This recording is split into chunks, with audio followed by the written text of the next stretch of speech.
I heard you tell a really sweet story about your husband on the Drew Barrymore show.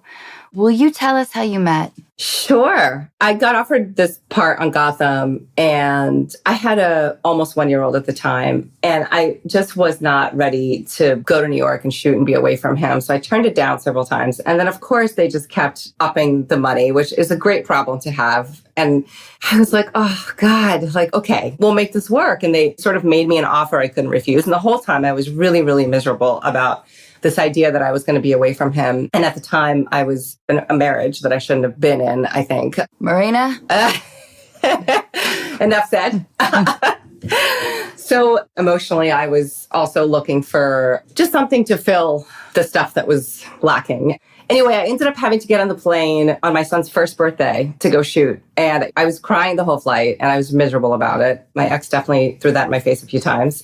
And I met Ben. I walked into his trailer. Wait, Morena, do you mind my asking? No. Because I was thinking about when you have a kid between the ages of 1 and like 2.5, it reveals a lot in a marriage. It absolutely does. So I don't know if he was being critical about your emotional state. A lot of things were going on, and we went through a very long, arduous, horrible divorce. Aren't they all? Right? My lawyer used to love saying they're expensive because they're worth it. And I was like, that's not funny. Yeah, no. We're past it now. We're co-parenting very well. So I'm reticent to go back deeply into that. However, I will say that I wasn't copying to things. He wasn't copying to things. And what ended up happening was I felt, whether he was doing this or not, I felt punished for either working or not working. And I felt emotionally punished for doing the things that I loved that made me a better mother and a better person. And I was also the breadwinner. So at times, did I want to have the option to work? I did, but I probably would have chosen to work anyway because I love what I do. I know. So there was a lot going on, and it was an emotionally fraught time to begin with. And having your first baby, I think it's a little traumatic, to be honest with you. I agree. I have 3 kids now. I love having kids, but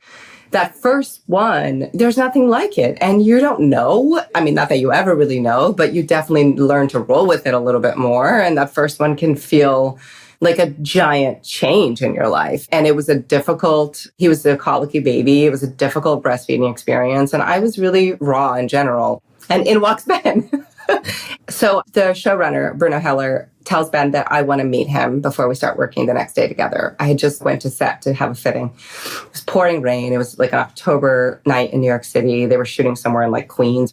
And Bruno had told Ben that I wanted to meet him. So he was already kind of like weirdly felt we would connect with each other. And so I walked into his trailer and introduced myself. And I felt very shy and very closed off emotionally, didn't really want to be there, even though it was a great job. And I had all these preconceived ideas of who I thought he would be, wrongfully so, but just based on my own hangups, as an actor and a woman in the industry. So I was very guarded, and he was so kind and nice. And he learned that it was my son's first birthday. And I think I got teary, and he was like, oh God, why are you here? And he felt horrible. And I saw that he was human, and that was lovely. And then we started working together and got to know each other really profoundly in a way that I don't think I would have had I been single or had he been. We weren't expecting to fall in love with each other. And he said a few things that really stuck with me. Like, I asked him at one point, I was teasing him, and I was like, you're 35, you're single, you work, you're attractive, and you seem smart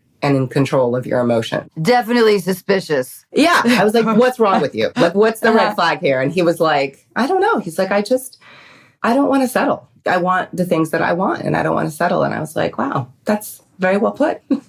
And in my mind, I think I was thinking like, I think I settled.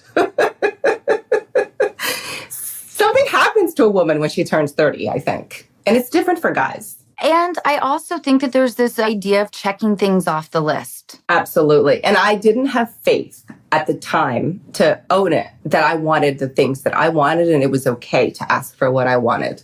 I really was not with it in that regard. I was immature in that sense. And I'm not talking about a fairy tale. I'm talking about just really basic human needs that I just thought, well, this person likes me. They work hard. They are emotionally intelligent and mature, checking the boxes, like you said. The idea of getting to know someone in a work situation where you can see how they interact with people, because it is very revealing under stress. how you see someone treat other people. Yeah. Same as, when you go to a restaurant with somebody and you see how they treat waitstaff, right? That's very telling. Yeah. But yeah, I think there was an aspect of that only once, my very first film, but I've never dated anybody I've worked with. I was always very leery of that and of being that sort of cliche. So it wasn't something that I expected or wanted. And it just kind of happened. And then it was a really long process of should we, shouldn't we? How do I... Oh God, that terror. It's really terrifying. I know. I remember shaking at night regularly. Yeah. The untangling, my guilt. I think also when you become a mom, it's you put the blankie over your child and then you cover yourself with a duvet of guilt. Yes. And I think that identity too, grappling with work, as you were saying. I love what I do. Why do I feel so guilty about doing this? Yes. That's, I think 80% of my therapy sessions these days are that. I just remember feeling, am I missing out? Then I comfort myself with the idea, I guess all of us do, that our kids will see someone who's doing what they love, who's good at what they do. Yeah, and I find myself less resentful if I'm able to have a work adventure and I'm able to emotionally connect to my work and feel creative. I find myself more giving and, your cup fills up and then you can give. Yeah. I was given some advice once, which was on every job you do, find someone that you learned from. Pick an actor or director that you admire. Have you worked with an actor that you've really learned from, or can you tell us about the impressionable work experiences that you've had? Yeah, I've been really lucky to have so many. Two stick out for me. Sigourney Weaver and Meryl Streep, both formidable women who I just want to sit, eat popcorn, and watch them do anything. When I just graduated college, I got cast to understudy Natalie Portman in Shakespeare in the Park. Morena, was this Juilliard? Yes, this was Juilliard. And I thought for sure I was going to go out there and kill it in theater. And I wasn't getting any jobs because, it's still the case now, but more so at that time in the early 2000s, it was all about movie stars being in plays. And that's how you got seats in the house. Nobody was going and attending theater. And so they really needed to bring box office stars to get people in the seats. And so I couldn't get a job and I ended up understudying. And this was an insane all-star cast. It was directed by Mike Nichols. And it was Natalie Portman, Philip Seymour Hoffman, Christopher Walken, Deborah Monk, Marcia Gay Harden, Meryl Streep, Kevin Kline. Oh my God. Steven Spinella. It was an insane cast. And every day at rehearsals, I would just sit there with my mouth open, this is better than any class or school I could have gone to. And watching Meryl Streep every single day try new things and commit. She committed so fully to her choices. It was just a huge learning thing for me because I think I was gripped by fear a lot. And sometimes you second guess yourself and you feel like your choices are dumb. It's just like in writing, you have to get out of your own way and just try stuff. And she did that so well. And Sigourney Weaver, I worked with recently, actually, in a little film called The Good House. And she was so kind and so present and so calm, collected, invested. And, she's done a lot and seen a lot. And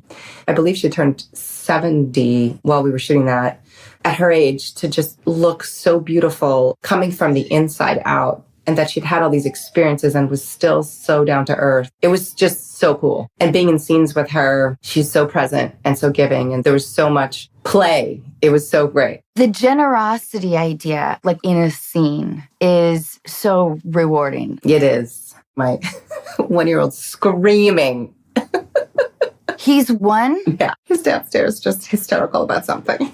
Oh my gosh, you have a 1-year-old during quarantine. Yeah. It was just as the world was opening again. He was born in spring of last year. And I can definitely see when he's out with people, he's just we don't get to do this a lot. He's so excited to be in parks and things when he can be outside. But I also have an 8 and a 6-year-old and them together is kind of beautiful because they can entertain each other, if they're not fighting. Right. How awesome. I'm so happy for you. Thank you. That's kind of a beautiful thing to have 3 kids, a husband that you love. I feel very blessed. I've been in the hard relationship and I feel very lucky. And things are not easy, as I'm sure you know. Marriage is work, but the difference and when you're in something that you're working towards together versus fighting each other on something. Will you tell us about a struggle and sort of the idea of getting over it? Yeah. In my early 20s, I very quickly started working out of Juilliard and I thought, okay, this is going to be easy, I was doing independent films and understudying in stage and, small jobs, nothing that was going to change my life. But I felt good about myself. I was getting positive feedback from the world that acting was going to work out.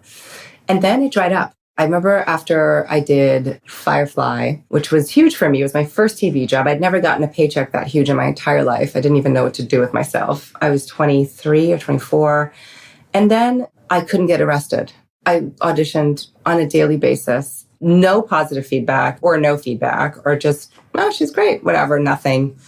Remember when pilot season was a thing? Yep. Yeah. And you'd walk into these rooms and these suits and these people with their notepads judging you. It was a horrible experience. For our listeners that don't know, you already have your deal in place. Yeah, so you know what you could be making. Right. And you know that everybody else has their deal in place. It makes the stakes feel very dramatic because your agents have been negotiating for you over the last few days. Yeah. It's like within reach. Yes. It's a cruel process. And then you're there with the other girls that you're testing against. You're in a waiting room together and everybody's trying to be really nice to each other and nervous. And you go in one at a time and it's a horrible process. And having to do that like 9 times one pilot season and not getting any of the jobs. I was really seriously considering quitting. Maybe this isn't for me. I don't know if I can do this. I remember I had a conversation with my mom, who was an actress as well in Brazil. And I remember her saying, this is the life you chose. This is the life.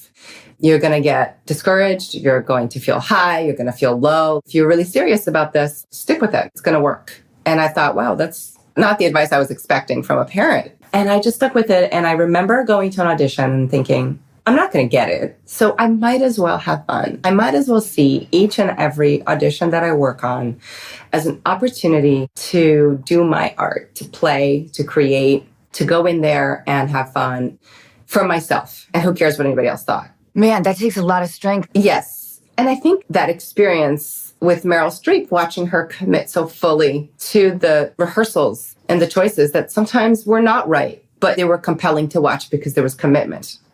And I thought, okay, well, why don't I just play? And I just started booking jobs again. It was so weird. How cool. How confirming. It was. And I think that's a really important idea. I'm kind of fascinated when I talk to actors about the early discouragement if they've had formal training. I went to University of Washington and I started out in the drama program, and then I quickly, like after a year, I was like, I don't think I'm good.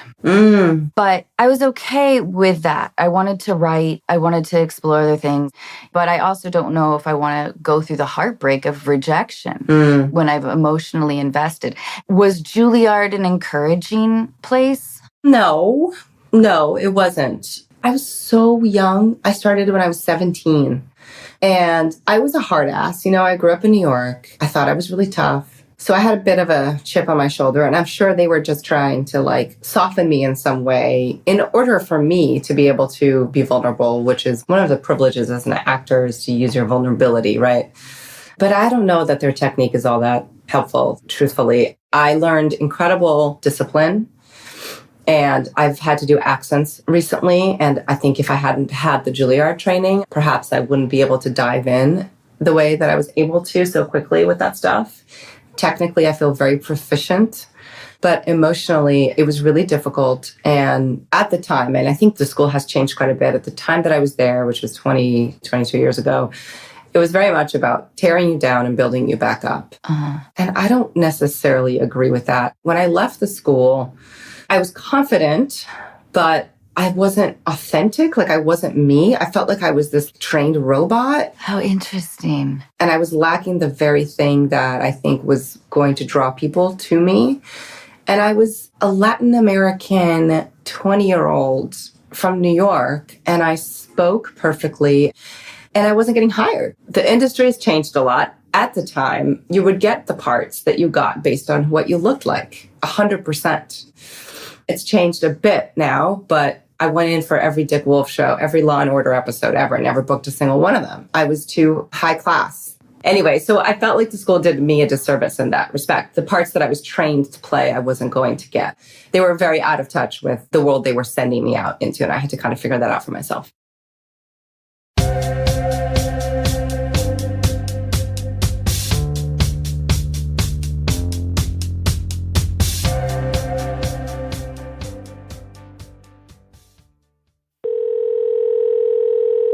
Hey, Sam. Sam. Hey. Hey, how are you? Good, how are you? I'm great. I'm here with Morena, who is just lovely. Hello. Hey, Morena. Hi. Sam, will you tell us what's going on? Yeah. Oh my God, that says it all. Yeah.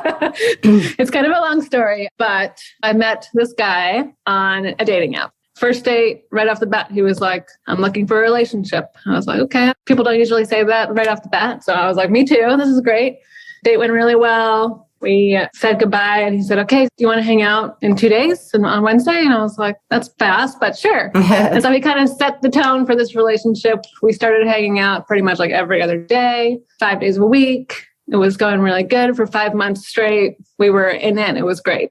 Then he went on this work trip that kind of depleted him of all his energy. And when he came back, he was shut down and he was like, I just don't think I have the energy to give you what you need. I can't do this. I'm messed up. I have issues. I told myself that I was going to be single for a year. And then I met you and I crossed my boundary and I went for it. And I really should have stuck to my guns. There's a lot I have to figure out for myself, but I still want to be your friend. And I was like, well, I'm a Scorpio and I love hard. So like I was in love with you since day one. So like I can't really be your friend. And he was like, well, that sucks. And then we left and I was like, I don't want to lose this guy. So I was like, I guess I can try to be your friend. We'll see what happens. And then I was like, well, do you actually like me or do you actually just see me as your friend? And he's like, no, I actually really like you. And I was like, okay, well then should I start seeing other people? And he's like, I'm not going to tell you to do that. And then I was like, well, should I wait for you? And he's like, I'm not going to tell you to wait for me.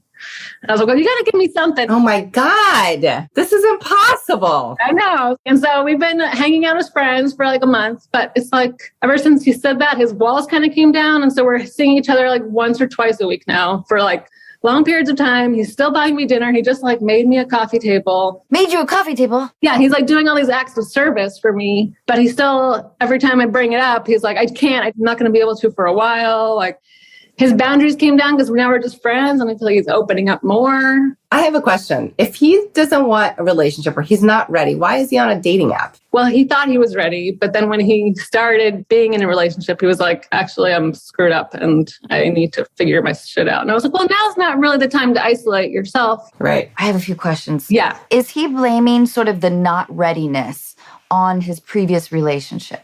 Yeah, he's had some relationship trauma. He's been cheated on a couple of times. And he has some like childhood trauma, trust issues. Yeah, so he's not really blaming it on any of that. He's just saying that he hasn't healed from things yet. This is an odd question. Was his work trip overseas? No, it was in a different state. What does he do? He's a carpenter. So he was building out a restaurant. And he was there for 2 weeks, but working 16-hour days every single day that he was down there. All his energy was gone. So I was like, maybe you just need to take some time for yourself and you'll get some energy back. And so he like went camping by himself. But he came back and he's like, for a second, I thought it was the wrong decision, but I really think I need to deal with my shit. When he said that he couldn't give you what you need, what does that mean to you? That's why I was confused because I was like, we're not really doing anything that's pushing each other's boundaries. Like, I don't need a lot. Like, I'm just like cooking you dinner and we're just watching movies. I'm not like pulling all this energy from you that I feel like you don't have. So I think he just can't be there for me emotionally, maybe. It doesn't sound like you are super needy, right? Right. I'm not. I think it's also interesting that he had an interestingly sort of regimented schedule. Yeah. Well, he's a Virgo, so he's very organized. Mm-hmm. One of the mistakes that I made a lot in my life when I was dating was to not hear what the guy was saying. Like, they always tell you who they are right off the bat and what they want. And sometimes I know I made this mistake of going, yeah, but you think this, but really you want this. Or like I would try to shape it into what I thought he meant. Mm-hmm. And I think if I have one piece of advice, and I'm no expert, please take it all with a grain of salt. Take everything at face value, you know, like do what's right for you and also believe that he doesn't have it in him right now to be in a relationship. But if you don't have it in you to be friends with him because it's too hard, you should honor that in yourself. Because if you take care of yourself, he will come back, I believe. Mm. Is there a big age difference between you two, Sam? Not huge. He's 6 years older than me. So he's 41 and I'm 35. Has he been married before? Yes, he grew up religious. And so he was married at 18, but his wife cheated on him then. And that's where some of his trauma comes from. Okay. Are you guys intimate now as friends? Like, we're still hanging out, like we're dating. I just can't touch you. And he was like, you can touch me. And I'm like, there needs to be some sort of line. Yeah, it's weird. Yeah. I actually did go on a date with someone else. So I was like, okay, I'm going to be open and see if there's anybody else out there, but maybe still hope a little bit that this works out. And so I went on a date and I was like, oh yeah, people actually suck. Right. And it's really hard to find people that check so many boxes. I know. Do you find that your heart sort of leans to him more now that he sort of has pulled away? I don't think it's more than it was before. Okay. I'm dreaming about him a lot, which is not common for me. Oh, man. I want you to protect yourself. Exactly. I think so too. When you said that he went away, my first thought was like, maybe his ex got back in touch with him. The recent relationship or whatever that kind of has thrown him for a minute. He started getting his attention pulled over there. Is that a possibility? I don't think it is. We talk about her sometimes and he's very much of a distance with her. And he has said to me before, he's like, when I'm in a relationship, I've never cheated. I'm completely loyal. So I don't think that's a possibility. I think if Sam is clear and is like, I really like you and I want this to continue, it sounds like you need time. And it sounds like it's hard for Sam to be around him, right? When this like limbo in between waiting around for him. At some point, I feel like that's going to add pressure and it's going to boil over. Yeah. And I feel like the best thing might be to say, look, I can't promise you I'll be here, but let me know. All we can do is try again in the future when you're ready.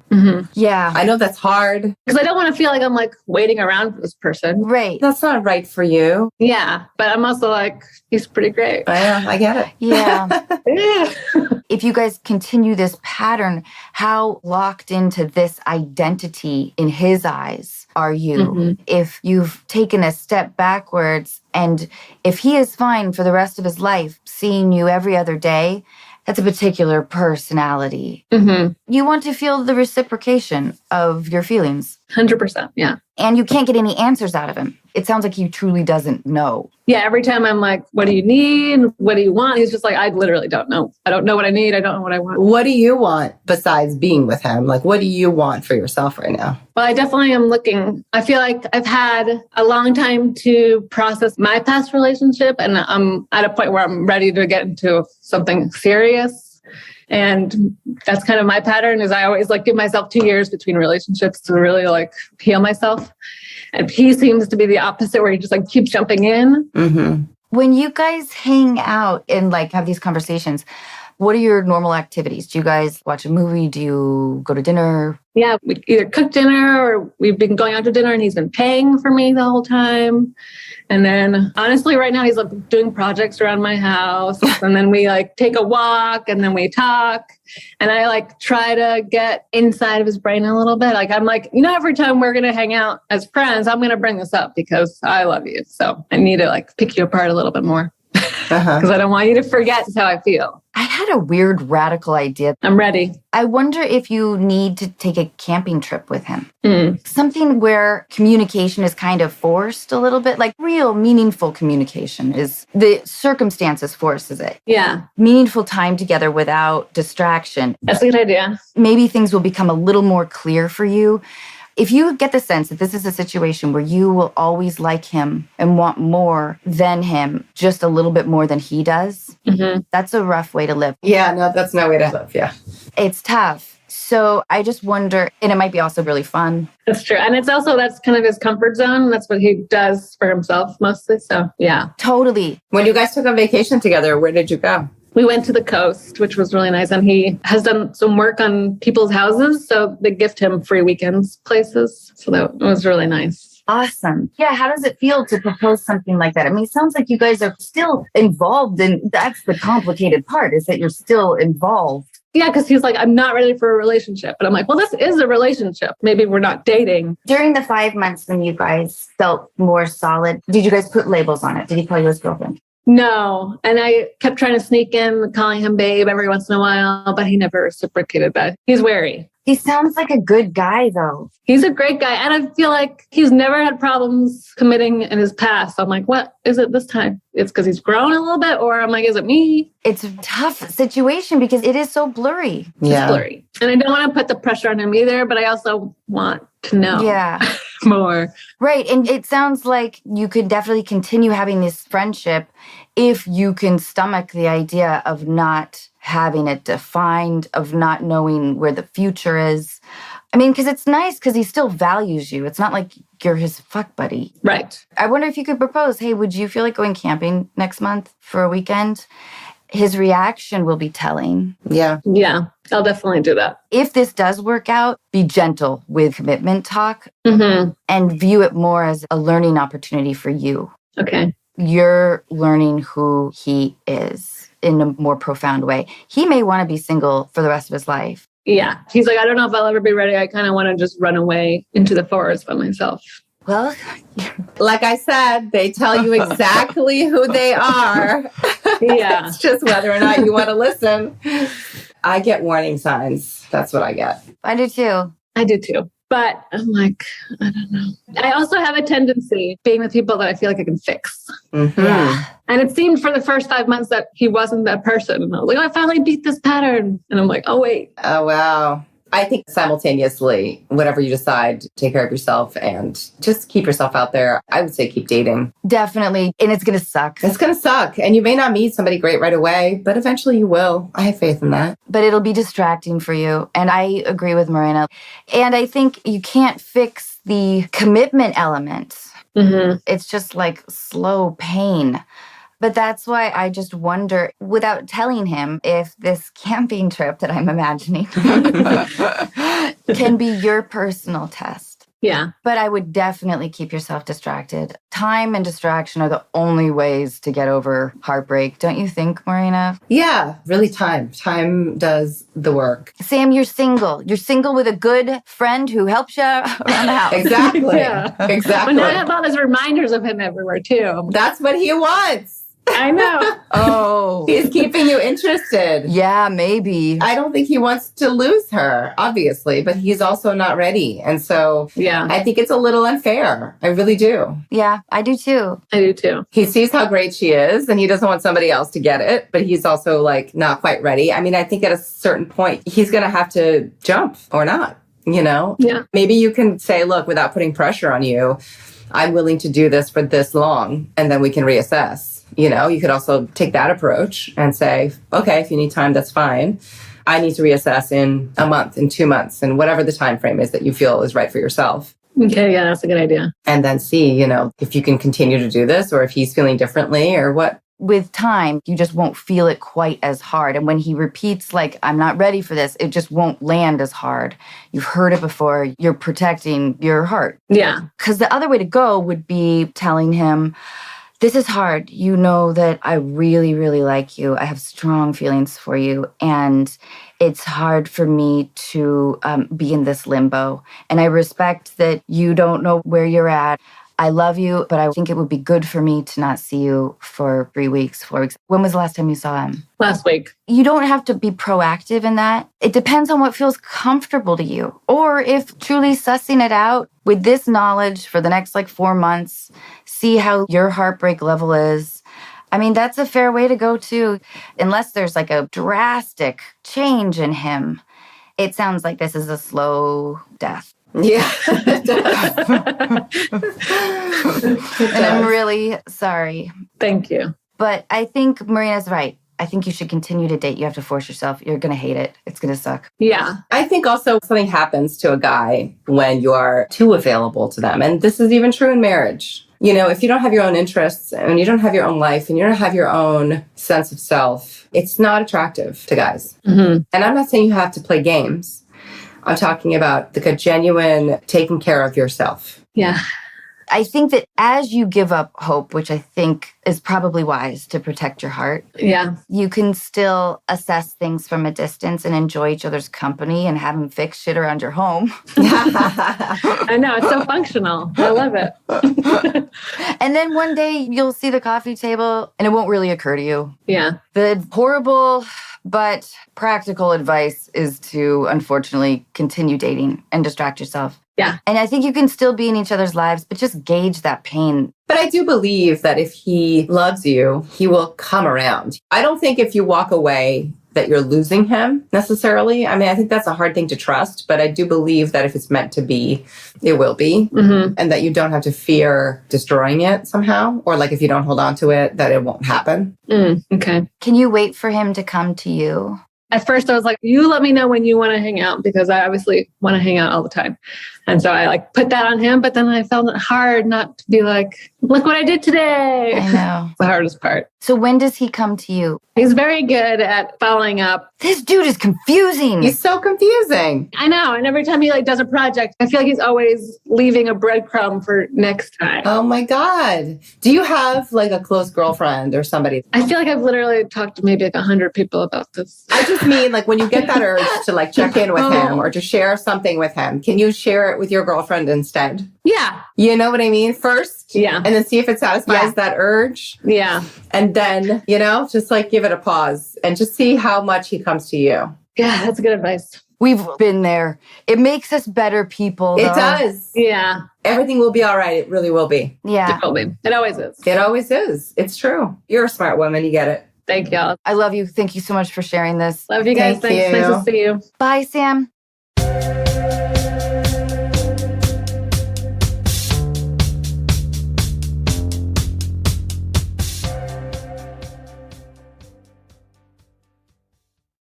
You were wonderful. I feel for her. Oh my God. I know. I think your advice was better than mine. Just different. It's easier said than done, right? Totally. How old were you when you first felt like you were in love? Well, I guess I was a crush, but I was really in love in the 6th grade with a boy named Charlie. I was all in. I mean, I couldn't breathe. And it was interesting navigating that thing of like, does he know me? Does he see me? And then realizing they do too. And you're like, how does that happen? Do I have magic powers? Like, you know what I mean? Totally. Did you have a high school or college relationship that broke your heart? Have you gone through heartbreak? I have gone through heartbreak. I had a really tough, tricky relationship that was from high school to college. It was a very emotionally manipulative. I really want to teach my daughter about instincts, like listening to yourself, because I think that's the biggest thing we can carry through life. Women, we know, and we don't listen, and then we get into these situations. I had an insane heartbreak in my early 20s that taught me so much about myself because I realized it wasn't about the person. I was imbuing this relationship with so much that wasn't even there because of the stuff that I needed and wanted. And like, it was just so dumb when I think about it now. And he was so handsome. Oh, those guys. But couldn't be pinned down, you know? Like he would do that thing where he's like, I love you. He would call me every night. We would hang out constantly, but he couldn't be my boyfriend. Yep. And like, fight any ounce of confidence and maturity, I'd be like, get lost, dude. But he was so enticing and just such a good boy from Texas, you know? And I was like, he's going to do the right thing. Like, we're going to be together. And everybody, all his friends, my friends, they all knew we were together, but there was never this commitment. And I remember thinking, what's wrong with me? And it was always about me feeling like I wasn't good enough, that he was better. And that's why. And when I think about it now, I'm like, oh, thank God. You know? Yeah, it would have been torturous. Torturous, but it taught me so much about my internal life and what I gave myself permission for. And it was one of those relationships that dragged. It was like on and off for like a year and a half or something. And, you know, you're home and you're like, I'm going to stay home. I'm going to have a cup of tea. If he calls, I'm not going anywhere. I'm going to prove my dignity. And then, of course, he calls and you're like, I'll be there in 20 minutes. You know? I know. I know. My college boyfriend, well, he broke up with me like 2 weeks into college, but I would show up at his fraternity late at night. Like, I know I had memorized his class schedule, so I would accidentally bump into him. Right, right. And then at one point I was just like, oh my God. Right, what am I doing? This is so humiliating. Yes. And it goes from, I don't know if it was this way for you, it's like from one day to the next, you snap and you're like, what am I doing? Yes, it feels like that. But I also think that the big decisions in your life have been cooking around subconsciously for a minute. Yes. These things really make us who we are. You just pray and hope, and I pray this for my daughter, that they're ultimately positive. Things can go very far south, and obviously you don't want anybody to get hurt too badly, but these things really start building. I don't think I would be ready for Ben when I married him if I hadn't been through all of these really weird and horrible times. Do you collect anything? I collect books. I love books, like a physical book. I collect people. I have like a strange assortment of people, if that makes sense, of all different walks of life and ages. And this is what New York is awesome for, is like you're just meeting so many different kinds of people. And even though somebody may not particularly check all the boxes and be my best friend in the whole world, like I enjoy knowing about people and like having different friends, different kinds of friends. I think collecting books and friends is the best of collections, especially for an actor. Like the idea of curiosity, of different perspectives. Yes. What is the best trip you've ever taken? Ooh. I know, I'm so craving travel. Me too. We're going to Italy soon. I can't wait. Oh, where? We're going to Tuscany. Oh, I'm going to just drink and eat so much. I'm so excited. how wonderful. I know, and go to museums and just life. I'm so excited. So this heartbreak, this person actually encouraged this. My parents went through a horrible divorce as well when I was graduating college and my brother was graduating high school. And they kind of threw us in the middle of it, and it was just annoying and horrible. At least they chose like a stress-free time in your life. Oh, right, exactly. Just when you're getting on your feet. And I had made money from my first job, and I told my brother, I was like, let's get out of here. As a graduation present to him and myself, I decided that I would fly us to Europe and we were going to backpack around. And it was our first time in Europe. And I think we flew into Paris and we flew out of Rome, I want to say. And we just took the train everywhere and explored it. So boiling hot. It was the end of June. It was like one of the hottest summers they'd ever had. And we were just in Rome and Paris and Florence and Cinque Terre. And my brother at the time in high school was studying sculpting, marble sculpting. And we went to the Rodin Museum and we sat there and he sketched. And after a while, he was just sitting for a long, long time on this bench looking at the thinker. And I was like, what's going on? Are you okay? And he's like, I don't think I can do this. And I was like, what do you mean? He's like, I don't think I'm ever going to be that good. And I thought, oh no, he's already quitting your career before he starts it. But other than that, it was a very inspirational trip and we had a great time. I love it that you picked backpacking around Europe as a great trip because I've backpacked around Australia, I've backpacked around Europe. It is formidable, but I've definitely done some time in some hostels, you know? Oh man, you got to. It's like a rite of passage. You have to. It is definitely like things that sound better than they are. Yes.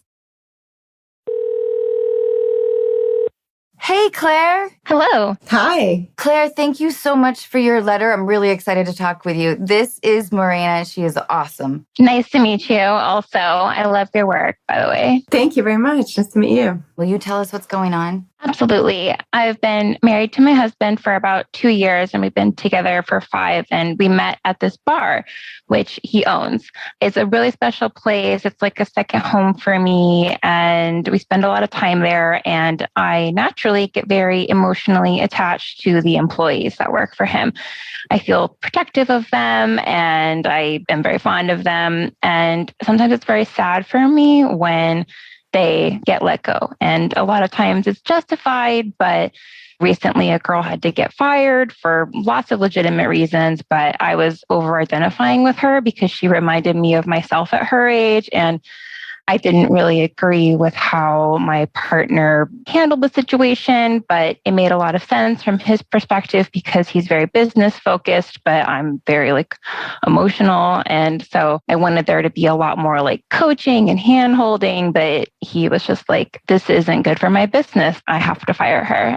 So that's the larger context. And my question is more how do I balance having my partner's back and being supportive for this business while also bringing my own human touch to our relationship and kind of navigating that situation? Did she come to you and make a appeal to you? Have you had those experiences? No, I have tried to do that in the past, and that kind of caused a problem with my husband. He's like, I don't think that's appropriate. what I bring home and tell you about needs to stay here. I don't want you to like go and try to connect and help on your own. So like that's been a conversation we've had in the past, and she did not appeal to me directly, which was probably good because that would have made the situation very hard. Definitely good. So you have like this work family, but no sort of position, which is kind of an awesome place to be, I would think. Yeah. I have no responsibility, just all the emotional connection. What do you do for a living? I'm an executive assistant.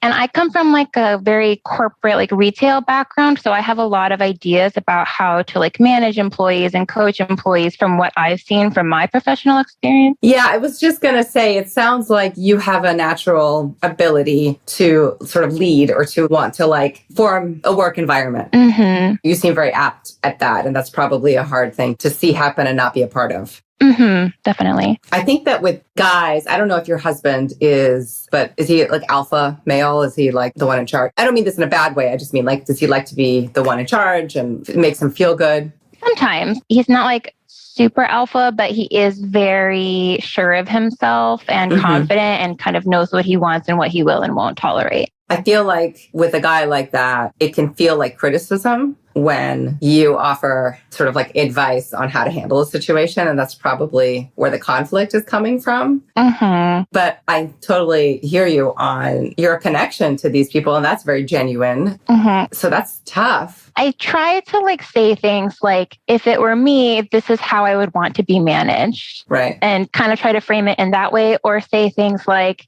my idea for how to handle this would be XYZ, but that's just where my brain goes. Not trying to say you should do that, but this is how I'm processing it. So you obviously know you have to like be gentle around it. Yeah, Claire's an executive assistant, I bet. Yeah. Finessing has to be a constant part of your job. Yeah. It is. I think when giving advice in a relationship, it's all about timing, as you probably already know. Mm-hmm. Somebody needs to be relaxed and receptive.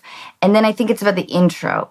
Like, baby, I know you've been dealing with that thing with Sarah. I have a couple of thoughts. I don't know if you want to hear them, but if you do, I'd love to talk to you about them. Mm-hmm. Like maybe it's more of an, would you like to hear this? If the timing is right and he's relaxed, hopefully he would. Mm-hmm. I think that probably because it's his baby and it is a special place, I think that until he really trusts your advice, I don't know if your husband is like, oh, I think you're too soft or like you're too gentle. Mm-hmm. I could see a little bit of that for sure. He knows I'm sentimental and I get attached, and I could see that he's like, you're seeing this from a friend perspective, from an empathy perspective, and he's looking at it from a business standpoint. He has to kind of separate his emotional connection with what's going to be the best for the business. And I do respect that a lot because that's his baby, like you said. Do you feel like this woman, if your husband had handled it a little bit differently, that she could have changed and kept her job? That's a really difficult question. I think maybe, but also I think she wasn't quite mature enough to do that yet. So you feel like he ultimately did the right thing? Probably. It was just how he did it? Yeah, a little. I wanted there to be more hand-holding and a little bit more feedback, constant feedback. Because where I come from, professionally, if there's an issue with an employee, you have like your initial talk, and then you have like 2 or 3 coaching sessions. And then if the problem is still happening, then you get fired. But there was like an initial talk. And I think he kind of says there was like warning signs. It just wasn't as structured as I'm used to. So you feel he could be clearer in his process with his employees? Yes, I have felt that in the past. And it doesn't come up very often, but when it does, sometimes it's difficult to know how to handle that. Do you think he would be open to like, if you guys had a conversation and you said to him, I respect you, I respect your business, you really know how to handle it. Obviously, it's successful because of you. It's hard for me because of what I do for a living to see the process. Do you think you could integrate a piece of advice? Like perhaps if you're having an issue with somebody, have a conversation to address that specific issue more directly and like ask him if he would be willing to put a step in there for you. For my peace of mind. Yeah. For your peace of mind. Yeah, that's a great idea. So that you know he's addressing it. He knows he's addressing it. The employee knows. And then when it happens anyway, he's still right. He's still making his own decisions. Mm-hmm. But you also feel better. Yeah, I think that's a good idea. And I think kind of marrying that with what Anna said earlier, that kind of finding a good moment when he's relaxed, which is probably like after dinner and we're both feeling really mellow and just being like, would you be open to hearing some ideas that I have next time there's employee drama? Yeah. And then kind of integrating that in, like, what if you were like more proactive about trying to deal with things and like soliciting feedback before problems happened or trying to nip something in the bud instead of letting it develop into a full-blown fireable problem. That's actually a really good idea. And I feel like you two could be a dynamic duo in the business. I would start with one or two things to not bombard him with like all these steps and then see if he's able to integrate it. And maybe you guys could be really a good team in that way. I think we could. I'm hopeful. Like, obviously, things have been really wild for the past 2 years, but like they're starting to kind of pick up now. And I feel like I have a lot to offer in this situation. And as this is like sort of our primary income, I want to support in the ways that I can. And I think that that could be a great way to do it. Does he know that this has been kind of troubling to you? He knows, like when he was telling me like, oh, I have to go fire this person. I was very like, I'm having a lot of feelings. I'm sad about this. This is confusing for me. I try to be very transparent. Like, I want to support you and have your back, but I also over-identify with this person. And this is not how I would want to be managed. I have had some managers in my early 20s that really stepped up when I could have been fired, who kind of helped me grow professionally. And he likes to be very hands-off with his employees. He's like, I don't want to micromanage. I want them to handle themselves. I give them the job and tell them how I like things to be done. And then I am hands-off. Sounds like he needs to hire you. Emotional management coordinator. Exactly. I think it's amazing what you said to him. Yeah. You were right, except maybe with the timing. He wasn't ready to take that in yet. He already made his decision. So he was just like, I need to go do this and cut this drama out because it's too much. So that issue is done. But I wonder if the next time it comes up, because I love what you want to say to him when the timing is right. It's just broad. He may not take that in very well. Yeah. And previously, I think it's kind of just worked. Like the hands-off approach has really worked. I think it just really depends on who he hires. I want him to be able to continue to talk to you about when he's having problems with an employee. That's when I think you can say, well, baby, I do have some thoughts. Maybe start with that kind of gentle finessing. Yeah. Offering it as an option instead of shoving it down his throat. Yeah, because then he'll trust you. He'll be able to hear it.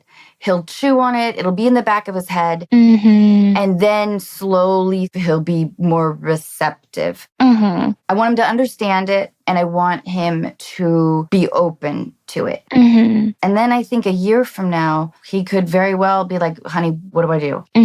He will be very receptive if you tread lightly at first. Yeah, I hope so. And he is generally receptive to hearing things. We just don't always have the same ideas about how to execute.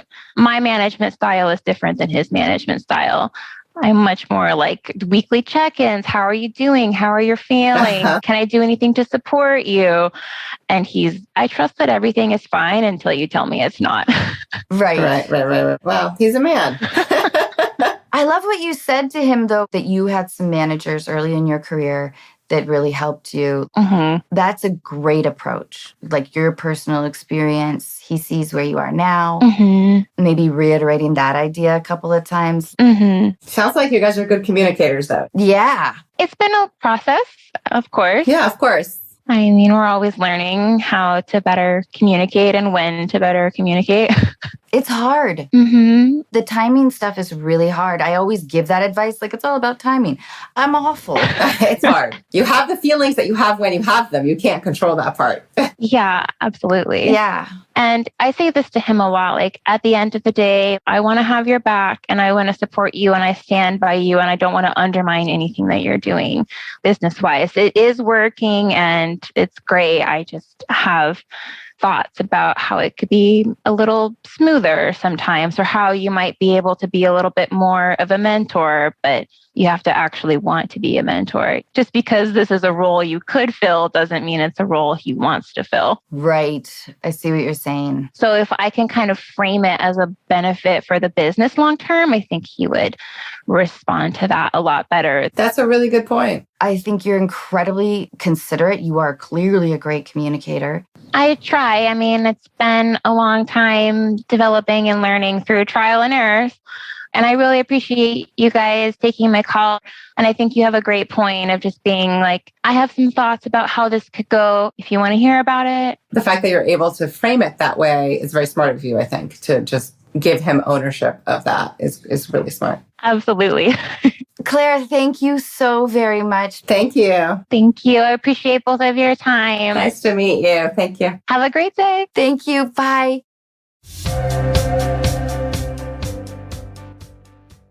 Morena, I can't thank you enough. Of course, this was really fun. You're so lovely and caring, and you gave great advice. Like I said, easier when it's somebody else, right? And not your own life. Totally.